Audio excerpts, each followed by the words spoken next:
প্রথম পার্টে তোমরা দেখেছিলে অভিষেক আর সুমন দুজনে মেয়েটিকে ইমপ্রেস করার চেষ্টা করেছিল, আর অভিষেক পেয়েছিল 10-এর মধ্যে 7 আর সুমন পেয়েছিল 10-এর মধ্যে 8। কিন্তু এরপর আসছে এমন একজন ছেলে যার ফেস দেখে প্রথমে আমিও ভেবেছিলাম খুবই শান্ত ছেলে, কিন্তু এই ছেলে তো মেয়েবাজিতে ডিগ্রি নিয়ে রেখেছে বস। আজ অনিতা পড়বে কি পড়বে না জানি না, এই ছেলে পারলে আজকে ফিউচার প্ল্যানিং বানিয়ে যাবে। হ্যালো, আমার নাম অভিনন্দন রাউত। আমার এমনিতে আদ্রাতে বাড়ি, আর আমার এজ হচ্ছে 22। আর আমার হবিজ হচ্ছে ড্রয়িং, আর আমি গান করতে খুব পছন্দ করি। আর আমাকে এমনিতে ট্রাভেলিং এগুলো আমি খুব ভালোবাসি। নার্ভাস এমনিতে নেই, তাও হালকা হালকা একটা এক্সপেকটেশন বলতে আমার এমনি একটা নর্মাল, ওভারলুক বেশি নেই, সিম্পল একটা ইনোসেন্ট ডিসেন্ট মেয়ে আমার জন্য ঠিক। এরপর অভিনন্দনকে দেওয়া হবে ছোট্ট একটা ডিয়ার। আমার একটা স্কুল ফ্রেন্ডে স্কুল লাইফে একটা ভালো এক ক্রাশ ছিল আমার। হ্যাঁ, এখন ওর বিয়ে হয়ে গেছে, কিছু করার নেই। আর আমার ডিয়ার হচ্ছে ওই স্কুল লাইফের সেই ক্রাশের নিয়ে। ডিয়ার অ্যাকসেপ্ট করে অভিনন্দন ব্লাইন্ডফুল হয়ে রেডি হয়ে যায়, আর অপরদিকে অনিতাকে দেওয়া হলো ছোট্ট একটা ডিয়ার। বান্ধবীর বয়ফ্রেন্ডের সাথে তুলনা করতে হবে, ট্রাই করব আমি। এরপর অভিনন্দন হিরোর মতন এন্ট্রি করে অনিতার কাছে। হ্যালো, হাই, কেমন আছো? ভালো আছি, তুমি কেমন আছো? এই চলে যাচ্ছে। চলে যাচ্ছে মানে কেমন চলে যাচ্ছে? জীবন যেমনি এখন যাচ্ছে। জীবন যাচ্ছে তোমার? হ্যাঁ, কি মানে করে? আরে এই চাকরি বাকরির রেডি করছি। তুমি এখন কি করছো? আমিও সেম, জবের তৈয়ারি, আচ্ছা আচ্ছা। প্রিপারেশন নিচ্ছি। আর তুমি কি এমনি- কোন জবের প্রিপারেশন নিচ্ছ? আমি গভর্নমেন্ট জবেরই নিচ্ছি, হুম, তার সাথে সাথে একটু এদিক ওদিকের প্রাইভেট জবেরও ইন্টারভিউ দিচ্ছি। বাহ। আপনি? আমিও সেম, গভর্নমেন্ট জবের আচ্ছা আচ্ছা। করছি, মানে প্রিপারেশন নিচ্ছি। হুম। বাট আমি প্রাইভেট কোনো জবের ইন্টারভিউ গুলো দিইনি, টিউশন পড়াচ্ছি।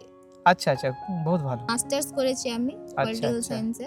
আমিও এমনি মাস্টার্স করেছি বটনি অনার্সে, সিধু কানু বিরসা থেকে। ও বাই দ্য ওয়ে, নামটাই জিজ্ঞেস করা হলো না, আপনার নাম কি? অনিতা হাঁসদা। আমার নাম অভিনন্দন রাউত। অভিনন্দন রাউত। হ্যাঁ। তোমার আচ্ছা, হবি কি? আমার হবিজ যেমনি হচ্ছে আমি আঁকতে, আমি প্রফেশনাল আর্টিস্ট এমনি। হ্যাঁ, হুম। আমি পোর্ট্রেট আঁকি, অনেকজনের এঁকেছি। এমনি আমার সিনারি আঁকা আছে। হুম, আর খুব ভালোবাসি গান করতে। বাহ। কেন কি এটা আমার মানে বলে না, মানে আয়ত্ত হয়ে আছে। যেমনি আমার দাদু গান করতো, হ্যাঁ, তারপরে অমনি করে এসছে এটা, যে অ্যানসেস্টার্স হিসাবে। আপনার হবি কি? আমার ডান্সিং, আর ছোটখাটো আমার ছবি আঁকতে ভালো লাগে, আচ্ছা, ছোটখাটো আচ্ছা। কার্টুন ড্রয়িং আঁকি। বাহ, খুব ভালো। মানে ডান্সিং এমনি কি শিখতে আগে না না? না, আমি কোনো মানে গান টান শুনলে আমার ডান্স করতে ভালো আচ্ছা, লাগে, আচ্ছা। ডান্স করতে আমার মন যায়। হুম, আর ড্রয়িং করতেও আমার মন যায়। আমি আগে শিখতাম, হুম। ড্রয়িং শিখতাম, ডান্সিংও শিখতাম, দুটোই আচ্ছা, আচ্ছা। শিখেছি। বাট পরিস্থিতির চাপে দুটোকে বাদ দিয়ে হ্যাঁ, পড়াশোনার দিকে সেটাই। এগোতে হলো। আমারও সেমনি এক সময় এসেছিল যে ক্লাস 10-এর পর আর করা যাবে না ড্রয়িংটা। হ্যাঁ, হুম, কিন্তু নিজেকে সেই সামনে নিলাম। হ্যাঁ, তো আমি দেখলাম যে সানডে থাকছে, হুম, এক টাইমে তো নিজেকে বার করতেই হবে। হুম। এমনিতে আপনারাও ছবি বানাতে পারি। হ্যাঁ হ্যাঁ, পোর্ট্রেট। সত্যি। হ্যাঁ। তোমার কোনো আছে গার্লফ্রেন্ড? গার্লফ্রেন্ড নেই। গার্লফ্রেন্ড মানে যেই পড়ার চাপে ছিলাম, হুম, তারপর আর গার্লফ্রেন্ড মানে গার্লফ্রেন্ড আমার এমনিতে পড়াকে আমি বেশিরভাগ ভাবতাম, পড়াটাকে আয়ত্ত করারই বেশি, এত চাপ থাকতো তখন, তো এদিক ওদিক আর মন যায়নি। এখন যেহেতু তোমার সাথে আছি, সামনে বসে আছো, হুম। তাই একটু ভাবছি যে একটু বাড়া যায়। ভাই অভিনন্দনের ট্যালেন্ট তো দারুণ, পড়াশোনার কথা বলতে বলতে হঠাৎ করে গার্লফ্রেন্ড হওয়ার প্রস্তাব জেনে দিল। অভিনন্দন জানে মেয়েদের সাথে কিভাবে কথা বলতে হয়। যাই হোক, অনিতা এরপর তার ডিয়ার চালু করে দেয়। আমার একটা বান্ধবী আছে, হুম। তো তার একটা বয়ফ্রেন্ড আছে, ঠিক আচ্ছা। আছে? তো ও সে তোমার মতনই একটুকু রাগীদার, আচ্ছা, সব সময় না, মানে আমি- পড়ার দিকে থাকে, সবসময় বলতেই থাকে, কথাই বলতে থাকে, হুম। সামনের মানুষকে কিছু হুম, হুম। বলতেই দেয় না। আর তোমার মতনই ভাবে, মেয়ে গার্লফ্রেন্ড মানে গার্লফ্রেন্ড দিকে বেশি ধ্যান দেয় না। অভিনন্দন প্রথম দিকে এত অবাক ছিল, অনিতা সহ্য করছিল, কিন্তু অনিতা ডিয়ারের মাধ্যমে ডাইরেক্ট বলে দেবে এটা আমি ভাবতে পারিনি। আপনি এমনিতে কোন গান শুনতে চান এমনিতে? ওই 90s এর গানগুলো। আমি একটা গান করছি। হ্যাঁ। হুম। जब से तुमको देखा है सनम, क्या कहे कितने हैं बेचैन, जब से तुमको चाहा है सनम, क्या कहें कितने हैं বেচেন শুনেছেন? বাহ, হ্যাঁ। খুব ভালো গান গাও তো তুমি। হ্যাঁ। অভিনন্দন তার গানের অস্ত্র দিয়ে অনিতাকে ইমপ্রেস করতে পেরেছে মনে হয়, কিন্তু এবার জানবো একে অপরকে কেমন লাগলো। হ্যাঁ, মেয়েটা খুব ভালো, মানে ওর সাথে কথা বলে বহুত ভালো লাগলো। এই ছেলেটা আগের দুটো ছেলের থেকে একটু আমাকে বেটার মনে হলো। তো ছেলেটা অনেক মানে বলে, কথাবার্তা খুব ভালো এমনিতে, মানে যেহেতু আমার চোখে পড়তেছিল আরও অকওয়ার্ড আমার লাগছে। হ্যাঁ, আর এমনিতে ওভারঅল খুব ভালো লেগেছে আমার। ভালো কথা বলছে আমার সাথে, এর লাগলো কি খুব ইন্টারেস্ট আছে আমার সাথে কথা বলতে। আর ডেয়ারটা যেটা ছিল ওটা সময় মতো কমপ্লিট হলো না, আমাকে অনেক অকওয়ার্ড লাগছিল কিছু কিছু জায়গাগুলো, আর ওই জন্য আমি আর কিছু বললাম না নিজের তরফ। একটা জিনিস খারাপ লাগলো এটাই যে এ মানে বলছে যে এখানে ও গার্লফ্রেন্ড বানাতে এসেছে না ফ্রেন্ড বানাতে এসেছে, এটাই আমি বুঝতে পারছি না। এরপর আগের গেমের মতন অনিতা অভিনন্দনকে দেবে দুটো টাস্ক, আর অন্যদিকে অভিনন্দন ইমপ্রেস করবে অনিতাকে। দেখি এই রাউন্ডে কে জিতবে। আমি তোমাকে গান গেয়ে ইমপ্রেস করতে পারি, বুঝলে? ভালোই তো গান করো। হ্যাঁ, কিন্তু আরেকটা যদি গান হয়ে যায় সেটা আমার মনের থেকে হোক। আচ্ছা, হে লা লা লা লা লা লা লা লা লা লা লা লা লা লা লা লা লা লা লা ला ला ला ला ला ला देखा जो तुमको ये दिल को क्या हुआ है मेरी धड़कनों पे ये छाया क्या नशा है हाँ मोहब्बत हो ना जाए दीवाना खो ना जाए संभालो कैसे उसको मुझे तू बता हाँ शरारत हो ना जाए दीवाना खो ना जाए संभालो कैसे उसको मुझे तू बता। মানে আমি নিজের ইমোশনকে আমি গানের দ্বারাই এক্সপ্রেস করতে পারি, মানে আমার কোনো মানে আর কিছু নেই। হ্যাঁ, তো বুঝলাম। গানে আমার সব কিছু, মানে গানকে আমি নিজের সবকিছু দিয়েছে। ফিলিংটাকে তুমি হ্যাঁ। গানের দ্বারা মানে হ্যাঁ এক্সপ্রেস এক্সপ্রেস করো। করি, আমি গানকেই বেশি মহত্ব দিই, আর আচ্ছা। গানকে ওই জন্য গানকে মহত্ব দিচ্ছি, মানে তোমাকেও দিচ্ছি, আচ্ছা। এটাই হচ্ছে। নিজেকে তিনটে ওয়ার্ডে ডিসক্রাইব করতে পারবো? যদি বলো যে অভিনন্দন মানে, তো অভিনন্দন মানে ওয়েলকাম, যে আমাকে এই নামটা এই জন্য দেওয়া হয়েছে যেন আমি সবাইকে নিজের সাথে চলাতে চাই, হুম। মানে আমি ওয়েলকাম করছি ওয়েলকাম, যে অভিনন্দন। আমার জীবনে আসুক সবাই।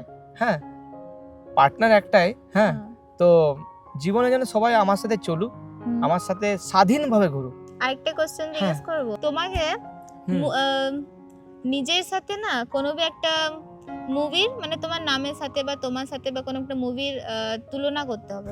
আমি যেমনি মুভির ক্যারেক্টারের মধ্যে বলতে চাইলে আমি নিজেকে দিওয়ানা বলতে পারি। এখানে দিব্যা ভারতী যেখানে হুম। অ্যাক্ট্রেস থাকে, Actress, হ্যাঁ, সে আমি নিজেকে গানের রূপেই এখানে এক্সপ্রেস, ওখানেও ঋষি কাপুর গান করে। গান করে। হ্যাঁ, যেমনি সোচেঙ্গে তুমি প্যার হুম, করে কি নেই, তারপরে তেরি উম্মিদ তেরা ইন্তজার করতে হ্যাঁ, হুম। এই যেগুলো গানগুলো করে, তো আমি ওর মতনই নিজেকে রাখতে চাই। কথা তো অনেক হলো, ওভারঅল কেমন লেগেছে একে অপরকে আমরা এবার জেনে নেব। কথা বলে খুব ভালো লাগলো, অমনি ওর সাথে ওর যেমনি কোশ্চেনগুলো ছিল অনেক বুদ্ধিমানের কোশ্চেন, দেখতে হলে ও মানুষকে চিনছে, মানে এক্সপ্লোর করছে নিজেকে, তো আমার খুব ভালো লাগলো ওর সাথে কথা বলে। ঠিকঠাক লাগলো, ঠিক আছে। ছেলেটা ও নিজের যে ধারণাগুলো শুধু ওগুলো এটাতে এক্সপ্রেস করেছে। এইটা ওর ভালো আছে যে ও লোককে বলতে দেয়।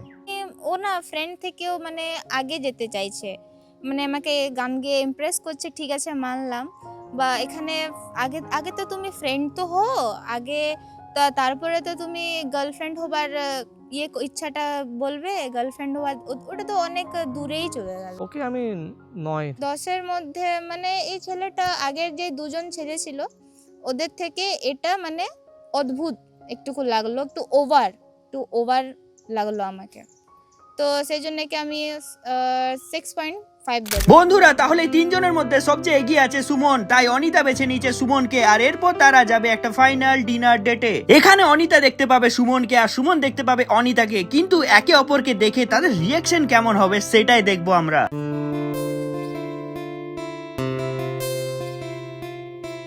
হাই, আছো? ভালো। হ্যাঁ, তোমার ভালো লাগলো। তোমার কথাবার্তাগুলো বাকি দুজনের তুলনায় অনেক বেশ ভালো ছিল। কথা তো চলতেই থাকবে, তার মাঝে খাওয়া দাওয়া না হলে হয়। দুজনের জন্য চলে এসেছে চিকেন ফ্রাইড রাইস আর চিলি চিকেন। তাহলে অর্ডার করলাম, ঠিক আছে তো? ঠিক আছে, পছন্দ?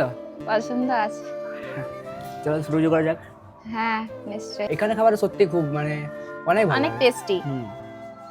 আমি বেশিরভাগ আসি তো এটাই অর্ডার করি, হ্যাঁ, তাই তোমাকে এটাই খাওয়ালাম। তোমার আমার সাথে ফার্স্ট টাইম কথা বলে কেমন লাগলো? বললাম খুব ভালো ভালো লেগেছে। আচ্ছা তুমি আমাকে কত রেট করেছিলে 10-এর মধ্যে? 10-এর মধ্যে তোমাকে দিয়েছিলাম আমি 8। আরে আমিও তোমাকে 8 দিয়েছিলাম। হ্যাঁ সত্যি আমি তোমাকে 8 দিয়েছিলাম। সেম। আমার বিশ্বাস হচ্ছে না যে আমাদের যে ধারণা ওটা একদম সেম টু সেম হতে ভাই, পারে। আমার একদম বিশ্বাস হচ্ছে না না। ভাই, সত্যি literally বলছি, আমি এটা তোমাকে কি করে দিয়েছিলাম। হতে পারে? ভাই 8।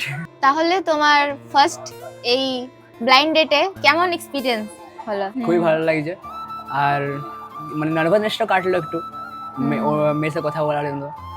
আর তোমার কেমন লাগলো? আমার তো ঠিকই লাগলো, আমারও ফার্স্ট টাইম এক্সপিরিয়েন্স। আমারও অনেকগুলো বন্ধু আছে, তো আমি অতটা বেশি নার্ভাস ছিলাম যে কারণ যেহেতু চোখটা বন্ধ ছিল, কিন্তু এখন তোমাকে সামনাসামনি দেখছি তো অতটা এখন নার্ভাস ফিল হচ্ছে না। আচ্ছা, ভালো লাগলো, এক্সপিরিয়েন্সটা খুব ভালো ছিল। হ্যাঁ, অনেকেই ভাবছে হয়তো যে অনিতা সুমনকে কেন চুজ করলো, অভিনন্দনকে কেন না। কারণ অভিনন্দন অনেক চেষ্টা করেছিল, সময় দিয়েছে, এফোর্ট দিয়েছে, কেয়ার করেছে, তবু অনিতা তাকে না বেছে সুমনকে বেছে নিল। অভিনন্দনকে ইমপ্রেস করতে পারেনি। কারণ ভালোবাসা শুধু এফোর্ট না, ভালোবাসা মানে ভাইব ম্যাচ করা। অভিনন্দন অনিতাকে প্রায়োরিটি দিয়েছিল, কিন্তু অনিতা তার ফিউচার, তার কমফর্ট, তার ভাইব খুঁজে পেয়েছে সুমনের মধ্যে। তুমি কারোর জন্য 100% দিলে সে তোমাকে 100% দেবে এর কোনো গ্যারান্টি নেই, কারণ সম্পর্ক হিসাব দিয়ে না, কানেকশন দিয়ে চলে।